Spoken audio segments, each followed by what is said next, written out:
الحمد لله رب العالمين والعاقبة للمتقين ولا عدوان إلا على الظالمين.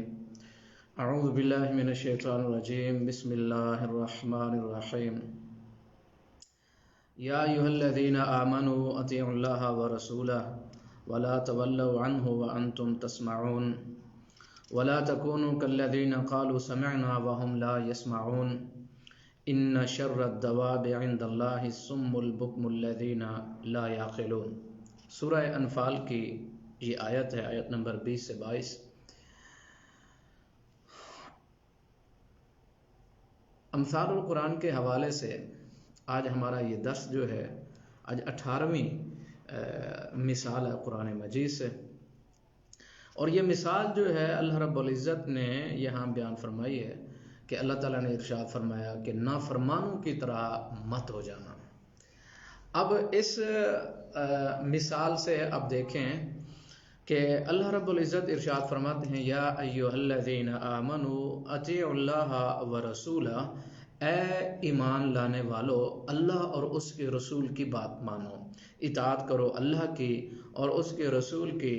ولا تولوا عنہ وانتم تسمعون، اور یہ جملہ بڑا قابل غور ہے، اور یہ جو الفاظ ہیں وَلَا تَوَلَّوْا عَنْهُ وَأَنْتُمْ لَا تَسْمَعُونَ، یعنی جان بوجھ کر بے رغبتی اختیار نہ کرو، جان بوجھ کر سنی انسنی نہ کر دو.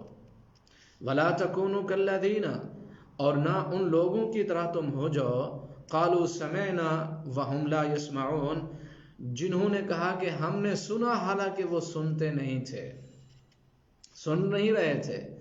یعنی اللہ کے وحی اور پیغمبر کی گفتگو اور بات کو اس قابل سمجھتے ہی نہیں تھے کہ وہ قابل سماعت سمجھیں یا اس طرف کان دھریں. ان شر الدواب، اللہ تعالیٰ ارشاد فرماتے ہیں کہ بدترین جو چوپے ہیں اللہ تعالیٰ کے ہاں الصم البکم الذین لا یعقلون، کہ جو بہرے ہیں کانوں سے اور گنگے ہیں زبانوں سے، لا یعقلون، اور وہ سمجھتے نہیں ہیں، عقل نہیں رکھتے. اس مثال کو آپ سمجھیں کہ سب سے پہلے آپ دیکھیں کہ یا ایھا الذین آمنوا اطیعوا اللہ ورسولہ وَلَا تَوَلَّوْا عَنْهُ، یہاں صیغہ واحد کا ہے اور ضمیر جو ہے وہ ایک ہے، واحد کے لیے ہے، اور یہ رسول اللہ صلی اللہ علیہ وسلم کے لیے ہے. تو اللہ تعالیٰ کا بتانا یہ کہ شروع کے اندر اللہ کی اور اس کے رسول کی اطاعت کرو، لیکن آگے بات صرف ایک ہی ضمیر لائی گئی ہے، حالانکہ ہونا یہ چاہیے تھا کہ وَلَا تَوَلَّوْا عَنْهُمَا، لیکن یہاں عنہ اس کا مطلب اللہ تعالیٰ یہ بتا رہے ہیں کہ اے مسلمانوں، پیغمبر کی اطاعت ہی تو میری اطاعت ہے، پیغمبر کا فرمان ہی تو میرا فرمان ہے، رسول جو تمہیں بتا دے وہی تو میری گفتگو ہے اور وہی تو میرا پیغام ہے. اور یہ دونوں چیزیں آپ دیکھیں، وَلَا تَوَلَّوْا عَنْهُ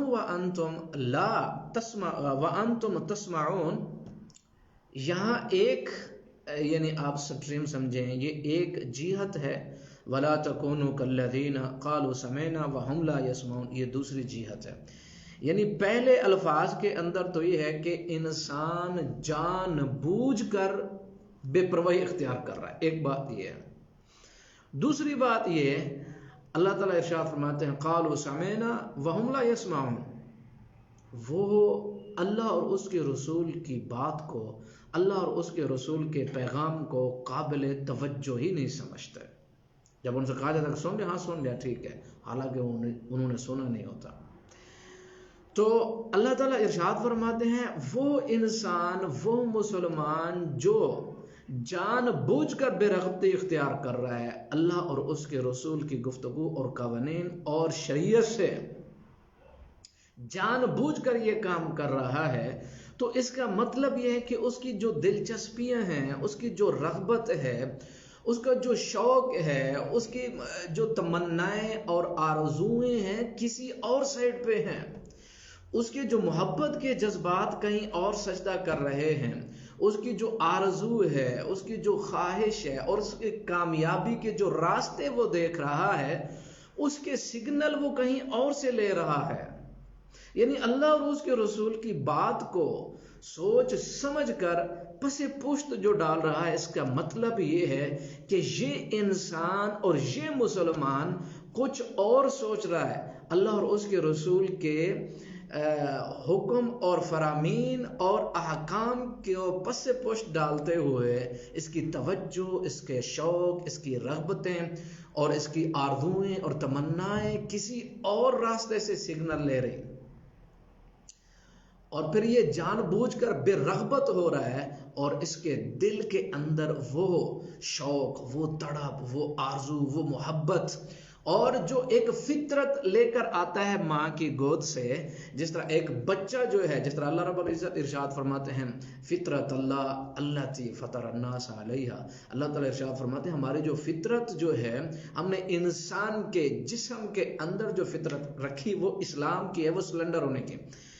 تو اللہ تعالیٰ ارشاد فرماتے ہیں کہ ہم نے تو اس کی فطرت میں دے دی، اور یہ فطرت انسان اپنی ماں کی گود سے بھی لاتا ہے. جس طرح بچہ جو ہے اپنی ماں کی گود کے اندر اگر دوسرا بچہ دیکھے تو پھر جو ہے آپ دیکھیں کہ اس کے دل دماغ کے اندر کیسا تلاطم اور کیسا طوفان برپا ہوتا ہے. یہ حسد کی وجہ سے نہیں ہوتا ہے، یہ غصے کی وجہ سے نہیں ہوتا ہے، یہ اس وجہ سے ہوتا ہے کہ چیز تو میری تھی، ماں تو میری ہے، یہ کون آ گیا ہے. اب دیکھیں بچے کا جو ریاکشن ہوتا ہے وہ انتہائی جو ہے دیکھنے والا ہوتا ہے کہ ایک بچہ کتنا تڑپ جاتا ہے کہ یہ ممتا میری تھی، ماں میری تھی، اور یہ بندہ کوئی اور آ گیا. جب تک ماں اس بچے کو ہٹاتے نہیں اس کو سکون نہیں ملتا، گود میں جب تک نہیں جاتا سکون نہیں ملتا ہے.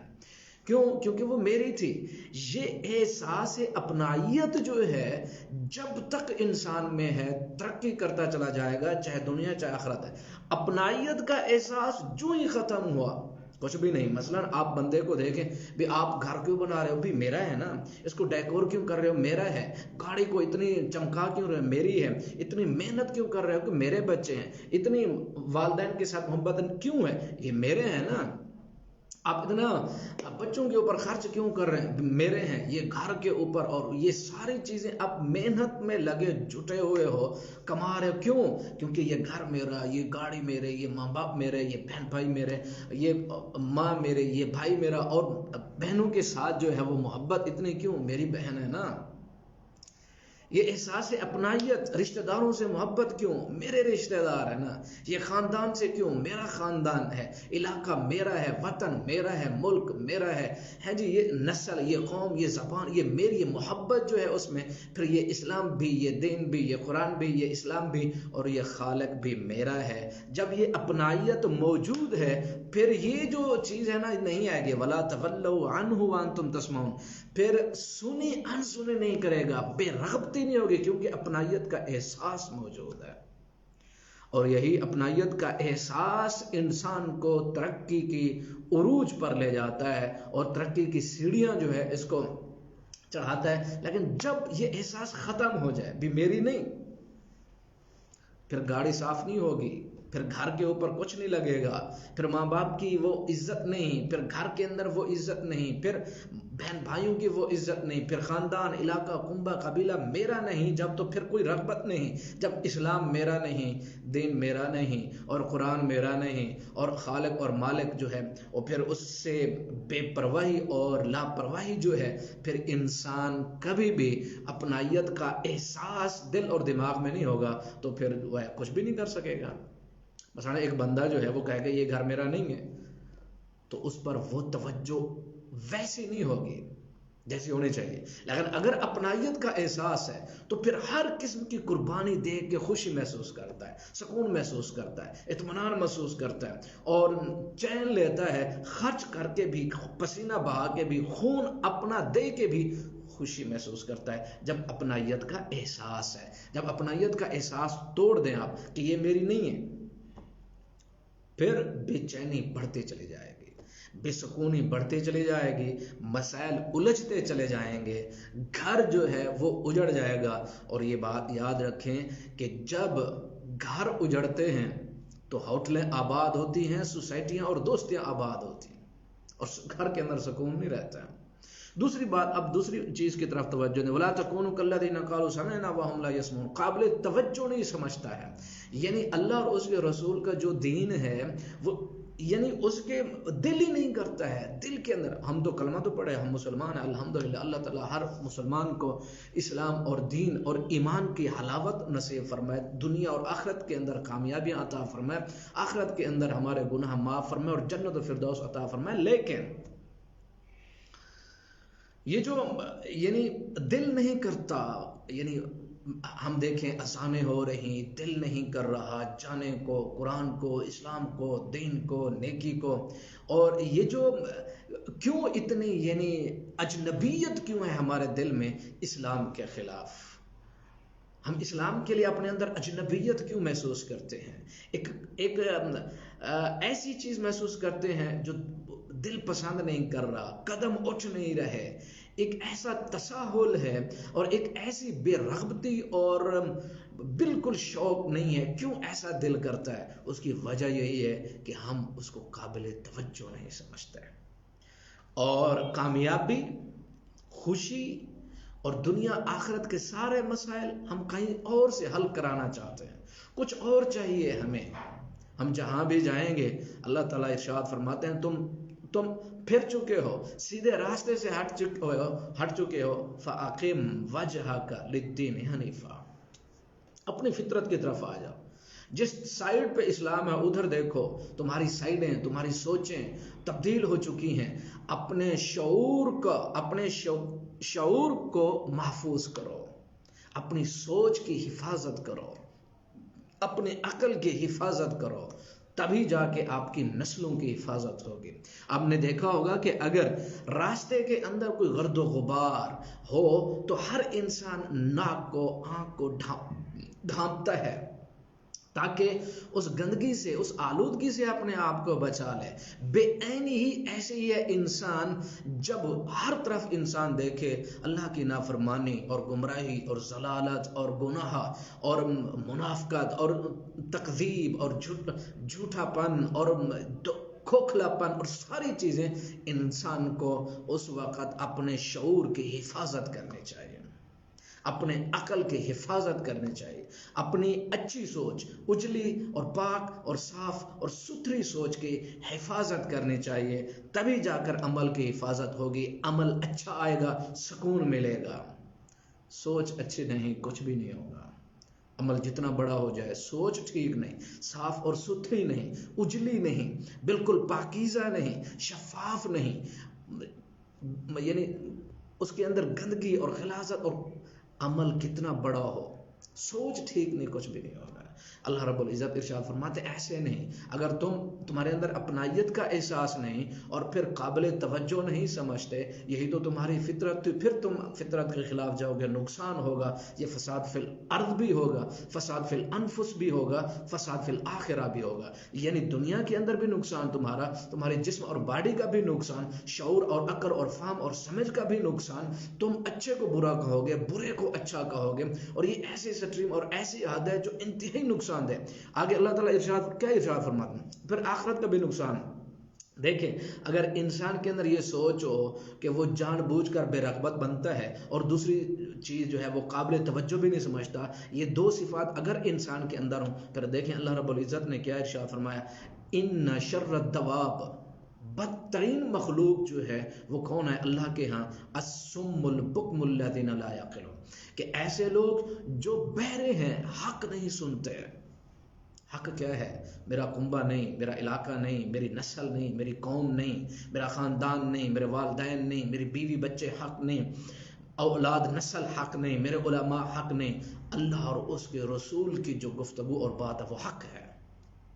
انسان اپنے دل دماغ کو بالکل خالی کر لے ہر ایک کی بڑائی سے، ہر ایک کی پاکیزگی اور طہارت سے، ہر ایک کے ادب کو نکال کر کے، پھر وہ آئے قرآن اور حدیث کو پڑھے، پھر دیکھے کہ اللہ اور اس کے رسول کی محبت اس کے دل اور دماغ میں جمتی کیسے ہے۔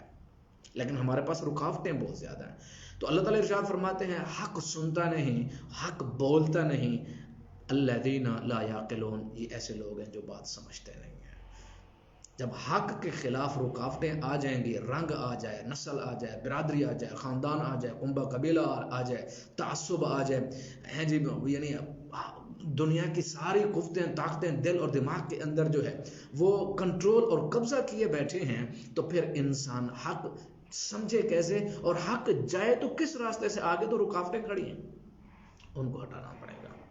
اور پھر جس طرح علماء ارشاد فرماتے ہیں کہ لیس الایمان بالتحلی ولا بالتمنی ولکن ما وقر فی القلب۔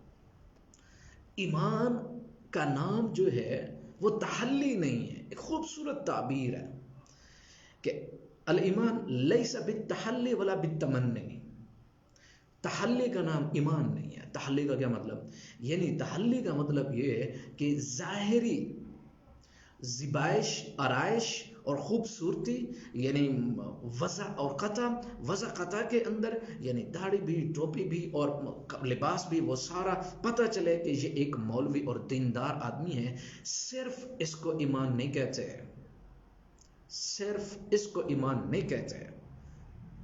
آگے ولا بالتمنی، خواہشات کا نام بھی ایمان نہیں ہے، ولیکن ما وقر قلب، ایمان یہ ہے کہ ایک حقیقت جو دل کے اندر پیوست ہو جائے اور اس حقیقت کی وجہ سے عمل ظاہر ہو، زبان سے، ہاتھ سے، آنکھ سے، پریکٹیکل لائف، اور 24 گھنٹے جو ہے پھر نظر آنا چاہیے کہ بندہ مسلمان ہے۔ ایمان تو یہ ہے، ایمان ظاہری شکل و شبات کا نام نہیں ہے۔ اور پھر یہاں جو اللہ رب العزت نے ارشاد فرمایا کہ تم یہ کہو کہ ہم اللہ اور اس کے رسول کے مطیع اور فرما بردار ہیں، زبان سے نہیں، جس طرح انہوں نے کہا قالوا سمعنا وهم لا يسمعون، زبان سے تو کہہ دیا ہم نے سنا۔ تو شیخ سعدی یہاں رحمۃ اللہ علیہ ارشاد فرماتے ہیں، تو وہ فرماتے ہیں یہاں عمل ہے، عمل نہیں تو پھر کچھ بھی نہیں۔ عمل سے زندگی بنتی ہے، جنت بھی جہنم بھی، یہ خاکی اپنی فطرت میں نہ نوری ہے نہ ناری۔ اللہ تعالیٰ ہم سب مسلمانوں کو عمل کرنے کی توفیق عطا فرمائے۔ وما علینا الا البلاغ۔